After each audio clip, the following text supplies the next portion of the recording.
Cette semaine à TVL Info, en manchette, Forestville honore ses bénévoles, Stéphane Fallu s'arrête au Pavillon des Arts, record de panache à Portneuf-sur-Mer.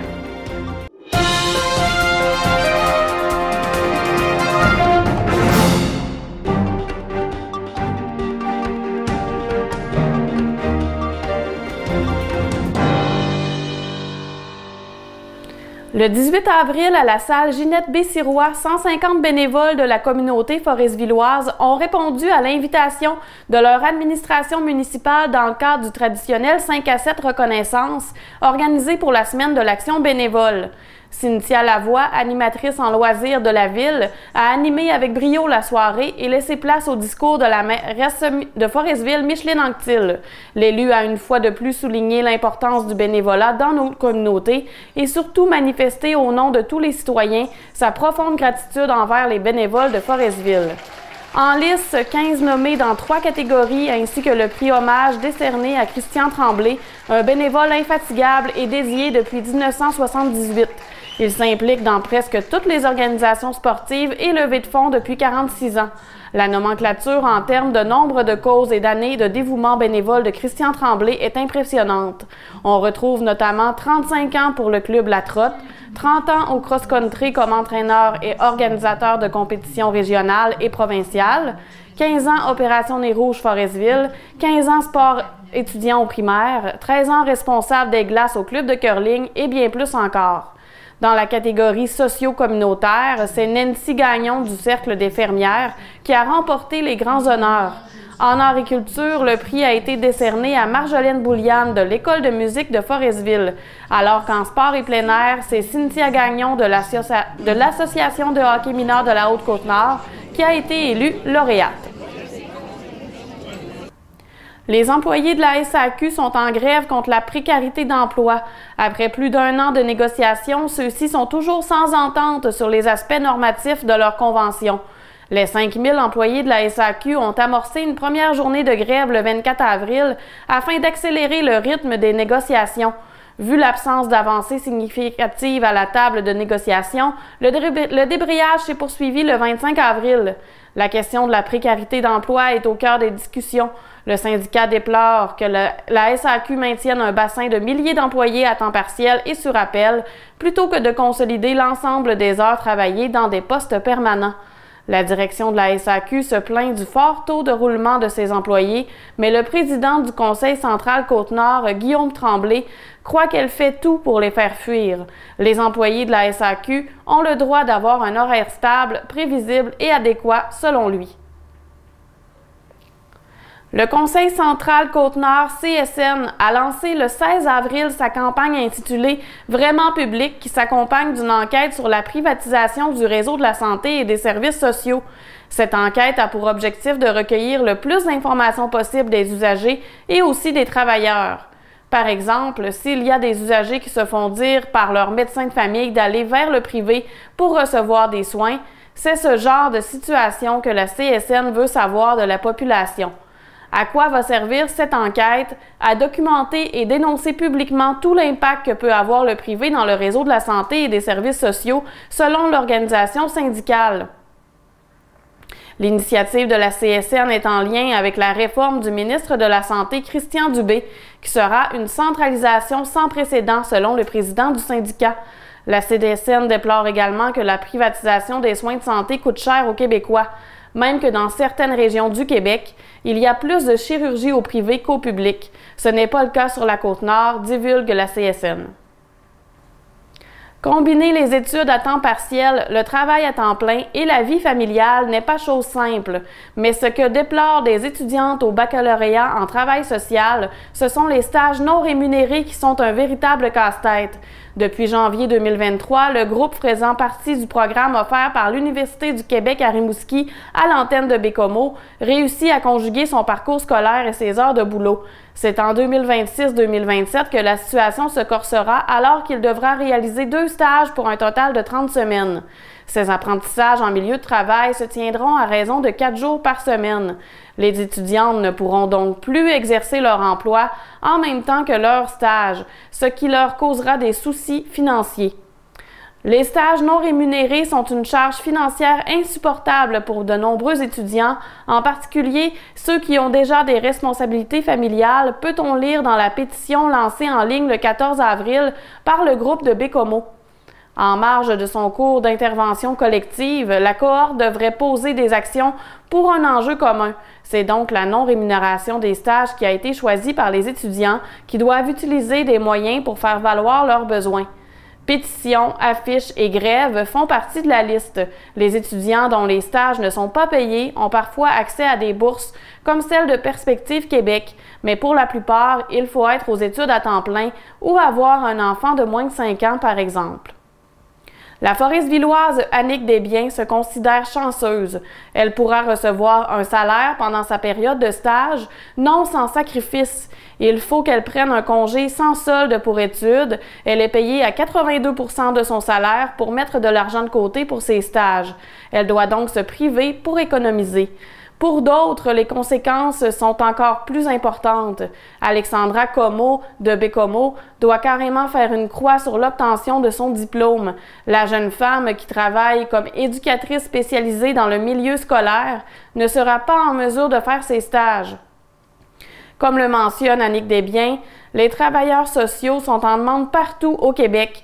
Par leur stage, les étudiantes de Bécomo et de la Haute-Côte-Nord viendront contribuer au réseau de la santé et des services sociaux qui souffrent de la pénurie de personnel. Notons que la pétition intitulée « Exigeons la rémunération des stages pour tous » a obtenu plus de 162 signatures jusqu'à maintenant. Les étudiantes entendent poursuivre leurs moyens de pression et s'adresseront prochainement aux élus.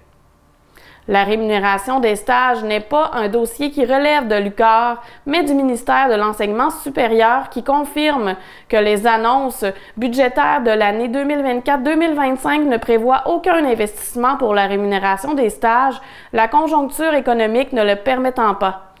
D'importants investissements seront cependant consacrés à l'amélioration des conditions de travail dans les domaines de la santé et de l'éducation. Ainsi, les étudiants de ces domaines d'études pourront en bénéficier au moment de leur insertion dans les milieux de travail au cours des prochaines années, déclare le responsable des relations de presse Brian Saint-Louis. Ce dernier mentionne toutefois que certains programmes existent pour favoriser l'accès financier aux études. Les programmes de prêts et bourses et programmes de bourses de soutien à la persévérance et à la réussite des stagiaires en font partie.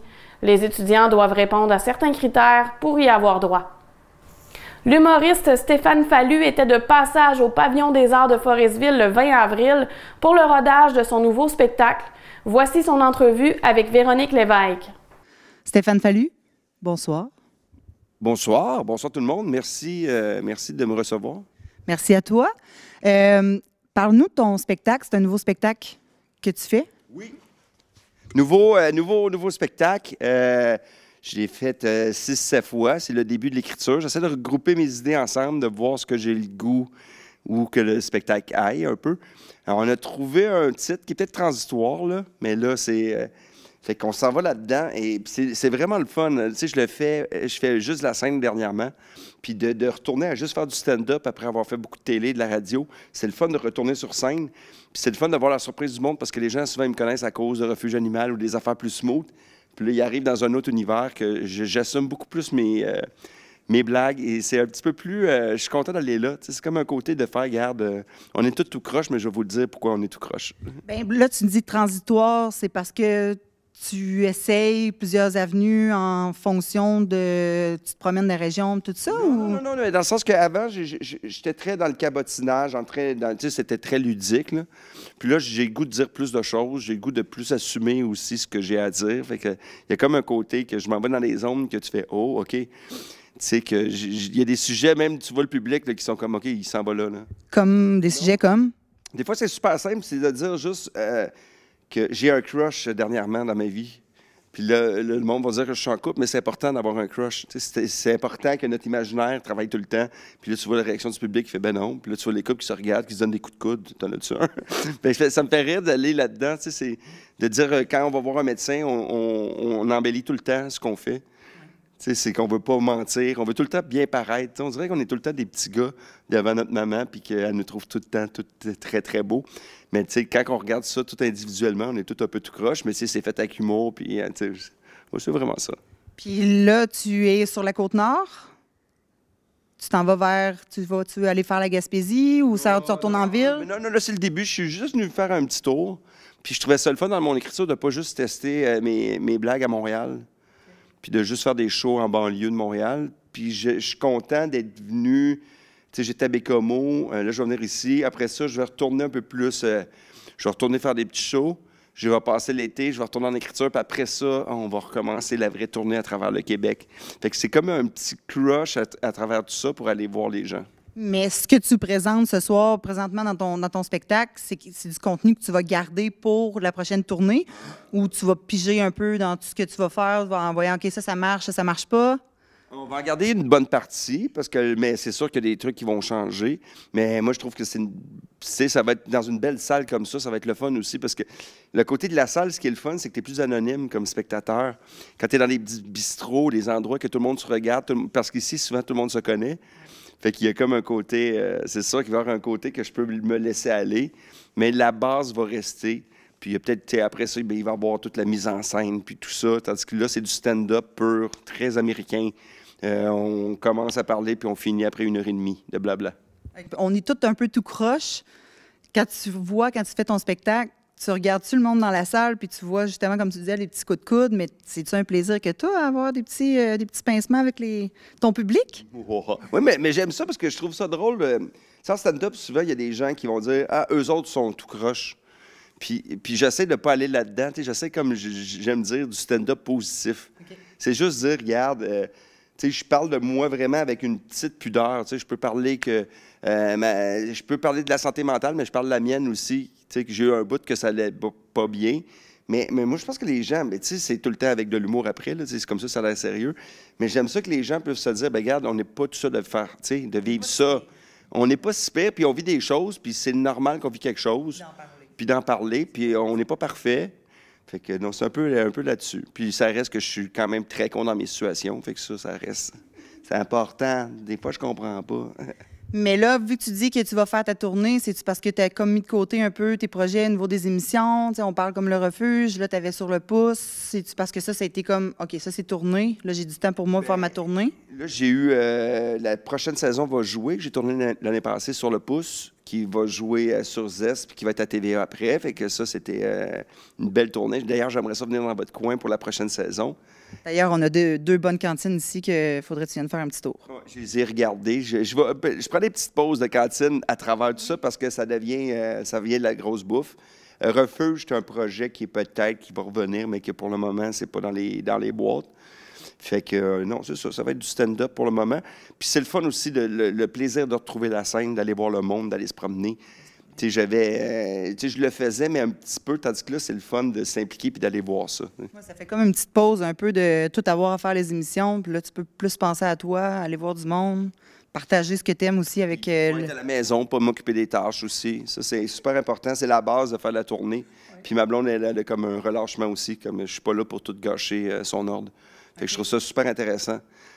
C'est un bon compromis. Mais ça a l'air qu'ils s'ennuient de moi, mais c'est pas clair. Je suis parti depuis 5 jours, mais c'est ça qu'ils disent. 5 jours, c'est rien là. Rien. Nous autres, on est habitués à la Côte-Nord. Le monde part pour des 21 jours. Puis... Et voilà, c'est ça. Regarde, la réalité, c'est de même. C'est fini, là, les petits 9 à 5. Bien, pour beaucoup de monde, en tout cas. Bien, je te remercie beaucoup. J'espère que tu vas avoir une belle soirée avec tout le monde de Forestville. C'est sûr que je vais m'amuser. Parce que les gens de la Côte-Nord, moi, j'ai une anecdote. Je faisais de l'impro. Puis il y avait un concours qui était la Maison Bleue, puis il y avait des gens de la Côte-Nord qui étaient venus, puis là, ils avaient fait la fête. Ça s'appelait le Chalet Bleu. Le Chalet Bleu, c'est ça. Puis je pense que tu étais là. Fait que ça a bu comme ça se pouvait pas. Ça a l'air que c'est vous autres qui... Je vais garder les photos en secret dans mon téléphone. C'est parfait. Hey, merci. Au plaisir. Merci, Stéphane. Bye-bye. Les Biscuits Sourires retrouveront les présentoirs du Tim Hortons de Forestville du 29 avril au 5 mai. Encore cette année, c'est la Villa Forestville Phase 3 qui profitera des ventes. Une équipe de bénévoles et de membres du conseil d'administration de l'organisme mettra d'ailleurs la main à la pâte pour décorer les biscuits, supportés par les employés du restaurant. Il sera possible de passer sa commande et de la recevoir en livraison. La Villa Forestville phase 3 est le futur développement d'une résidence pour aînés autonome sur la 1er avenue à Forestville. La Ville a obtenu de l'aide financière pour réaliser le projet, mais une somme est encore manquante pour aller de l'avant. Ils ont bravé la température froide pour ramasser vos déchets et en ont aussi profité pour réaliser différents projets en lien avec la protection de l'environnement et la bonne santé de la planète lors du Jour de la Terre le 22 avril. Les élèves de l'école primaire Dominique Savio des Bergeronnes sont partis à la chasse aux déchets près de la Polyvalente et sur la rue de la Mer, une première dans le cadre du Jour de la Terre. À l'école Notre-Dame de Sacré-Cœur, les 24 élèves de la classe de Mme Kathleen Dufour et Mme Marie-Claude Deschaines ont réalisé un bricolage collectif à la suite d'une présentation PowerPoint. À Forestville aussi, les élèves de maternelle ont pu réaliser des bricolages à l'image de cette journée spéciale. À l'école Marie-Immaculée des Escoumins, le Jour de la Terre sera souligné le mardi 2 mai avec la traditionnelle corvée de nettoyage en collaboration avec la MRC Haute-Côte-Nord. Suspendue depuis la COVID, cette activité se tient depuis une dizaine d'années et elle a repris l'an dernier seulement. Toute l'école participe et chaque classe a un secteur qui lui est attitré pour couvrir toutes les rues du village et la promenade. Adalbert Tremblay a abattu son premier orignal à l'âge de 31 ans le 28 septembre 1973. Et ce n'était pas n'importe lequel, c'était le 5e plus gros panache récolté sur la Côte-Nord selon le livre de Trophée Québec. L'homme de Portneuf-sur-Mer, âgé aujourd'hui de 81 ans, se rappelle cette chasse comme si c'était hier. Accompagné de son ami et collègue René Gaudreault, il était parti ce matin-là dans le coin des Escoumins à la recherche de son premier gros gibier et il n'est pas rentré bredouille. Mais ce n'est qu'en mars l'an dernier qu'il a reçu les résultats de son mesurage de panache. 50 ans plus tard, grâce à son petit-fils bien connu du monde de la chasse, Jason Morneau-Tremblay, le Portneuvois s'est inscrit au livre des records de Trophée Québec. Le petit-fils est reparti avec le trophée de son grand-père et l'a amené à Québec pour le faire mesurer par le professionnel Rénald Groslo. Le plus difficile a été de fournir les preuves démontrant sa capture aux Escoumins en 1973. C'est finalement grâce à plusieurs photos qu'il a été possible de prouver les éléments manquants. Sur le site de Trophée Québec, les plus gros panaches sont répertoriés par région. Pour la Côte-Nord, l'orignal de M. Tremblay se retrouve au 5e rang avec un pointage net de 185,08. Au Québec, la bête est classée à la 23e place. La morale de cette histoire, il n'est jamais trop tard pour faire mesurer son trophée. C'est ce qui met fin à ce bulletin d'information. À la semaine prochaine.